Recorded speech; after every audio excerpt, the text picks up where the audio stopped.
Hi, I'm Dr. Mel, and welcome to another edition of Dr. Mel's Message. Today, I have a very interesting author with you who is not only a psychologist, but he's written a book called The Mindful Brain, The Astonishing Journey to the World Where Psychology, Neuroscience, and Culture Join Together. So without further ado, I want to introduce you to Arnon. Arnon, welcome to Dr. Mel's Message. Well, tell me about this book. What is your book about? The Mindful Brain, it's a book that I wrote for a certain period of time. I've been working as clinical psychologist for the last 40 years, and I've been teaching at the university, and I had the training programs in coaching psychology at Tel Aviv and the Bar Ilan universities. And with this, along this period, I started to see that many ideas come from different disciplines and come together. And the book, it's not only a theoretical book, it's a plot story, it's a narrative. The protagonist is doing a journey for self-discovery. In this journey, he discovers new ideas about psychology, about neuroscience and culture. And I also inserted in the book some autobiographical segment and some impression about what's going on with myself in Israel, in the world, and in approach to the future. It's a little futuristic book. So is this book fiction or nonfiction? Well, it's a fiction, but it has many theoretical parts inside because it's a journey of self-discovery. And like Norman, the protagonist, he wanted to understand, to find solution to many problems that bothered him throughout the years. And he met some very wise old men that spoke to him, and in this situation, he became more and more, he developed his opinion about these matters that bothered him. Human beings, we are conditioned by culture, by language. Our thinking patterns are molded by language, and it doesn't start in the brain because the thinking that everything begins with the brain. It it comes from some thinking of a linear connection of cause and effect, cause and result. But the brain is a complex system, is an adaptive complex system, and also consciousness is adaptive conscious system. So there's no direct link between the activity of the brain. There's all the time interaction between the brain and consciousness, but consciousness, which is conditioned on culture and is composed of many brains, of thousands of brains throughout history. So consciousness creates new patterns in the brain. And that's how the meeting together of the two, of culture and the brain, develop each other. You see, that's the idea. Yeah. So, well, let me ask you this. How does your subconscious play into this? So the subconscious is actually, it's the activity of the brain, because the brain functions all the time, but the brain evokes memories of experiences that the person passed in his life. You know, all this, the souvenirs, the memories are all the time elaborated and all the time rise. And so the subconscious is actually the activity of the brain function all the time to process the souvenirs, the memories that happened to the person by his consciousness, of course. But what I want to say that this idea is not very different. It sounds different than the classical idea of, but it's not so different. The only difference that I think that the idea of the subconscious as some the Freudian idea, it relates to his period, to his culture, when he believed that science will bring light on everything, knowledge and science, and we have to discover the repressed experiences that doesn't want to go up to consciousness. I don't take this approach, but if you see the interaction between the brain and consciousness, you don't, the subconscious exists, and of course it's very active all the time, because the brain all the time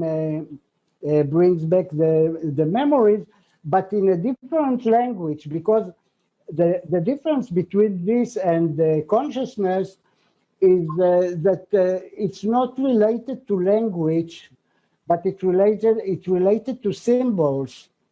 It related to images, to symbols, to feelings, because it's dissociated from consciousness and from the ego that is controlling our behavior in the world when we are during the day.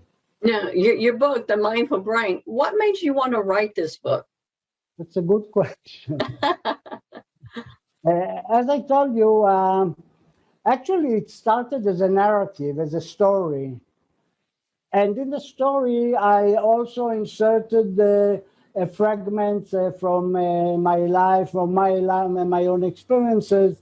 And then I had all this idea that came together that I told you, that I wanted to put it into the book. And actually, as I wrote in the introduction to the book, it was the first lockdown of the corona that made me sit and put everything together, because everything was quiet, there were no patients, and you know, I had some inspiration to do it during this period. So wow. That's the good part of it. All right. Now, I love your cover, by the way. All right. And where'd you come up with this concept? I mean, it is a gorgeous cover. Ah, thank you. I just picked it. I was looking, you know, for in different images, and I also like it very much. And it's yes, it's the kind of exploration. You go to the unknown, you know, and it's also futuristic a little bit. It's very futuristic. Yeah, it really is. And now that we're speaking about his cover, this is going to be the perfect opportunity for me to show you the cover reveal trailer. So sit back, hold on, and watch this trailer, and we'll be right back.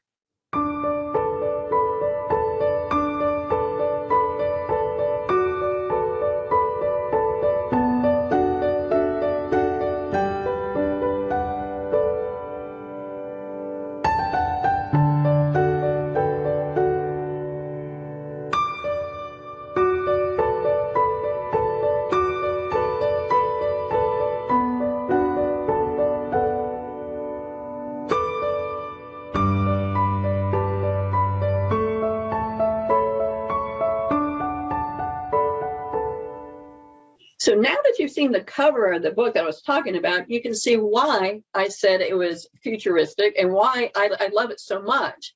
Now, The Mindful Brain, again, is written by Arnon Levy, and it is like a meeting place between professional basic issues of psychology, positive psychology, psychotherapy, mind and brain, and human life from the 21st century perspective, together with a futuristic fictional story. Now that's a mouthful.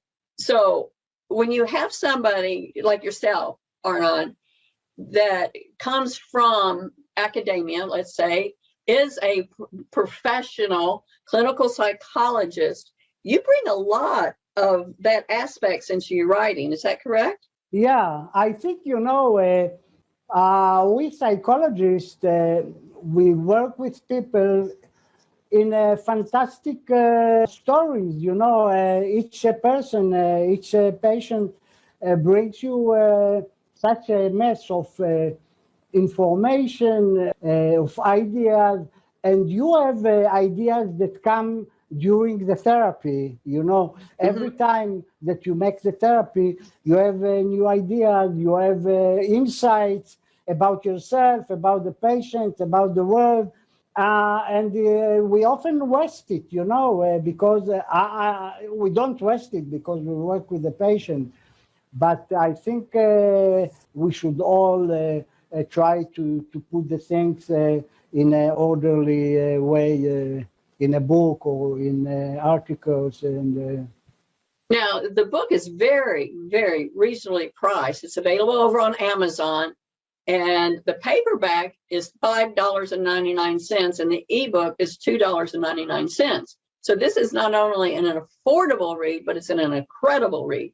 Also, Arnon, I want to congratulate you. Your book is in the top 100 books in your category. Did you know that? It's number 23 in the psychology, 83 in experimental psychology, and number 100, which is in the top 100 on lifespan development. So congratulations on that. Thank you very much. You did a good job there. Now, did you have any struggles getting this book published? No, because I just, I put it on Amazon. I didn't, I wrote before books, but I didn't translate them into English. And I did it old school way, the old fashioned, like printing, having an editorial house. And this is the first time that I translated into English, and I also put it on Amazon. But the book is different. The other books are also professional, but I think the meeting of the story with the ideas in the book, I think personally I'm not, I'm not objective, but I think it's quite appealing. Well, it has to be appealing. It's in the top 100 books. So, I mean, you've got some ratings, you got some kudos going on there. Now, English isn't your first language, so that had to have been a struggle in itself to get this translated into English so it's appealable to English-speaking cultures, correct? Yeah, right. Of course, I didn't translate it, but I edited it, of course. Well, I just want to congratulate you on that. What's up next for you? At present, I'm writing a new book. This time, it's a book with many vignettes from my clinical work in the past, and I integrate it into the approach of dynamic positive coaching psychology, because I hardly spoke about it, but I'm part of the Coaching Psychology Society. I'm vice president there. And so it's also related to positive psychology, to coaching psychology. And so and this is a model that I developed during the years that when I conducted the studies of coaching psychology at Tel Aviv University. So during these years, I gave to the student, we had students that they had practicum, and they applied this model, and they got supervision. And so this is it's also a very practical model. It's not just theories, about the mind. It's very practical, and it was very effective as we saw it with the students. So now I'm doing like the integration of this vignette in the way of dynamic positive coaching psychology. Excellent. I can't wait for that book to come out. Again, I am talking with Arnon Levy, who is the author of The Mindful Brain, and he's got a lot to offer, not just fictionally with this book, which is futuristic fiction combining psychology, but a wealth of knowledge as well. So be sure to check him out. And again, Arnon, I want to thank you for coming and speaking with me today about your book, about yourself on Dr. Smell's Message.